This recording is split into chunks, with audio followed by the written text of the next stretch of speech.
Saya Cynthia Rompas masih menemani Anda di Kompas Petang. Saudara, polisi memastikan salah satu tersangka wedding organizer di Jakarta Timur yang melakukan penipuan terhadap puluhan calon pengantin adalah residivis dengan kejahatan pidana serupa. Polisi kini masih mendalami dugaan adanya korban lain dalam kasus ini. Pernikahan itu sakral. Kamu lakukan dengan modus penipuan. Itu kamu tega. Itu perbuatan yang keji. Kamu berbohong terus dong. Kita mau tadi bertahan dulu, mau kesekian dan sebagainya. Itu urusan nggak usah diceritain ke kita. Kita menuntut tanggung jawab. Kasus pasangan suami istri RM dan ER, pemilik wedding organizer di Jakarta Timur yang telah melakukan penipuan terhadap 58 calon pengantin, masih diusut jajaran Satreskrim Polres Metro Jakarta Timur. Usai dilakukan pemeriksaan, terungkap pelaku istri berinisial ER adalah residivis dalam kasus penipuan serupa di wilayah Jawa Barat. Polisi bilang motif pelaku diantaranya dengan memutar uang untuk menutupi kegiatan dari pernikahan sebelumnya.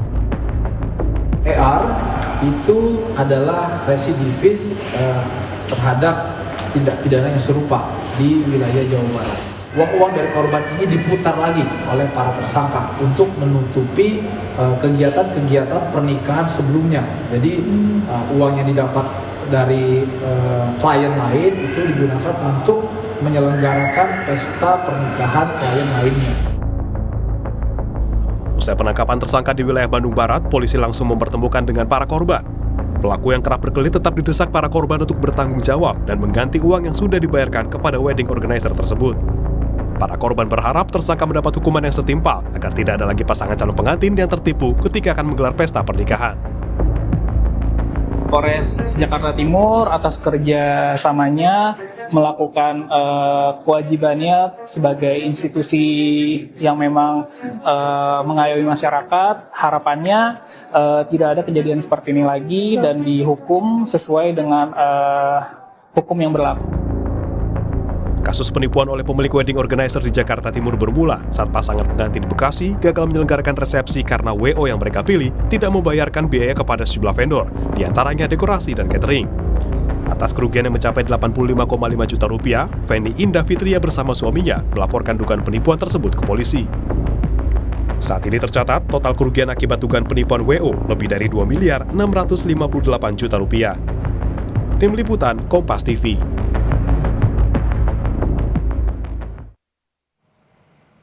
Terkait pengusutan kasus penipuan wedding organizer di Jakarta Timur, sudah bergabung bersama kami di Kompas Petang Kasat Reskrim Polres Metro Jakarta Timur, AKBP Bayu Kurniawan. Pak Kasat, selamat sore. Kalau Anda tadi menginformasikan dalam tayangan sebelumnya bahwa salah satu pelaku yang merupakan istri ER ini adalah residivis. Untuk kasus sebelumnya ini di tahun berapa dan apakah tersangka ini sudah menjalani hukuman berapa lama saat itu? Ya, betul Mbak, jadi dari pemeriksaan kami, salah satu tersangka dengan inisial ER tersebut merupakan salah satu residivis tindak pidana penipuan juga pada tahun 2021 dan telah menjalani vonis penjara selama 10 bulan di Rutan Sukamiskin, Jawa Barat, Mbak. Saat itu melakukan ataupun sudah menjalani hukuman selama 10 bulan. Lalu untuk terkait dengan pengusutan yang saat ini, yang di Jakarta Timur ini, total apakah ada penambahan jumlah korban, Pak Kasat? Sementara untuk korban yang sudah kami lakukan pemeriksaan itu sebanyak 4 korban, Mbak. Namun dari pendataan itu ada sekitar 58 orang yang menjadi klien dari catering Marwah Service ini, Mbak. Terkait dengan peran dari kedua tersangka, suami istri, seperti apa pembagian peran dalam melakukan modus kejahatan pidana ini, Pak Kasat? Jadi kedua orang tersangka ini menjalankan bisnis WO ini secara bersama-sama, Mbak, di mana dalam hal ini saudari IR itu berperan sebagai admin yang nantinya mengirimkan paket-paket pernikahan yang ditawarkan kepada para korban, berikut dengan promo-promonya. Sedangkan untuk saudara RM itu yang menerima. Halo, ya Mbak. Ya, silakan. Untuk RM yang menerima. menerima transferan pembayaran dari korban, Mbak, untuk RM. Artinya ini admin dari akun media sosial wedding organizer tersebut ya? Admin dari WhatsApp, Mbak. Oke. Nah, dari kedua tersangka ini, apakah ada pihak lain yang turut membantu ketika wedding organizer ini menerima pasangan ataupun calon pengantin untuk menggunakan jasanya?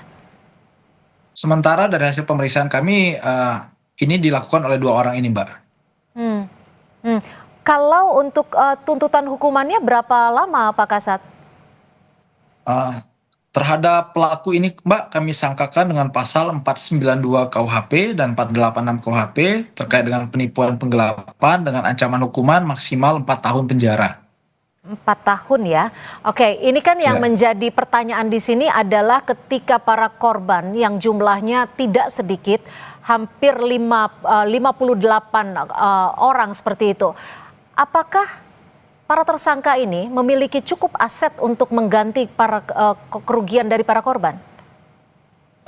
Untuk terkait dengan aset itu nanti mungkin dari penyidikan yang lebih lanjut, Mbak. Karena kalau dari keterangan tersangka yang diberikan kepada kami, saat ini uang tersebut sudah tidak ada, Mbak, sudah habis. Hmm. Hmm. Lalu penelusuran apa yang saat ini sedang dilakukan tim penyidik dan apa saja yang ditemukan hingga sore hari ini, Pak Kasat? Ya saat ini kami sedang melakukan pemeriksaan saksi-saksi dan ke depan mungkin kami akan melakukan pemeriksaan terkait dengan penggunaan uang tersebut, Mbak. Mhm. Mhm. Kalau tadi disebutkan temuannya adalah sudah tidak ada lagi uang yang mereka pegang. Apakah ada temuan terkait dengan aliran dana? Kemana saja uang ini masuk? Kami nanti akan berkoordinasi dengan perbankan, Mbak, terkait dengan hal tersebut, Mbak. Mhm. Mhm. Anda juga tadi menjelaskan bahwa motif dari tersangka ini adalah gali lobang, tutup lobang seperti itu ya. Ini sudah berlangsung Ya, berapa betul, Mbak. lama, Pak Kasat? Jadi dari hasil pemeriksaan kami bahwa WO ini sudah berjalan sejak tahun 2023, Mbak. Cuman yang memang menjadi laporan ini adalah terkait dengan pesta pernikahan yang tadi baru berlangsung pada tanggal 23 Mei tahun 2025. Tapi kalau operasinya wedding ini sejak tahun 2026 maksudnya ya? 2023. Ya, 2026. Aha. Kami ulangi. Aha. Namun kalau untuk kapan mulanya wedding ini dibuat, yaitu pada tahun 2023, Mbak. Oke. Ada temuan tidak di tahun 2023 ketika pasangan ini membuka wedding organizer kembali, sudah ada korbannya di tahun 2023? Sejauh ini belum ada, Mbak, karena korban yang sudah melapor ke kami ini yaitu adalah korban yang harusnya pernikahannya itu berlangsung pada tanggal 23 Mei tahun 2026 tadi, Mbak. Mhm. Ketika Anda berkoordinasi mungkin dengan kejahatan yang sebelumnya dilakukan di Jawa Barat, apakah menggunakan modus dan juga motif yang sama, Pak Kasat? Nanti akan kami tindak lanjuti, Mbak, masalah itunya, Mbak. Mhm. Jika kasus ini kan masuk dalam perkara pidana ya Pak Kasat ya. Namun Iya, dari betul. sisi korban kan ingin menuntut ganti rugi, uangnya untuk kembali secara sepenuhnya. Mekanisme seperti apa setidaknya yang bisa dilakukan agar para korban ini juga bisa terbayarkan kerugiannya?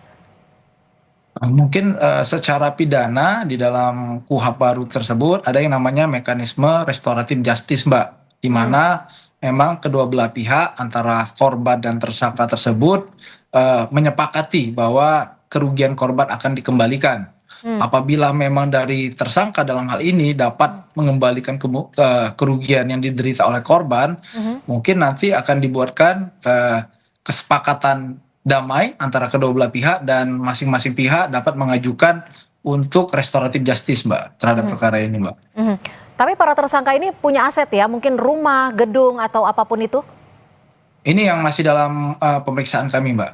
Oke, baik. Terima kasih AKBP Bayu Kurniawan, Kasat Reskrim Polres Jakarta Timur sudah berbagi informasi di Kompas Petang. Selamat sore, Pak Kasat. Selamat sore, Mbak. Terima kasih, Mbak.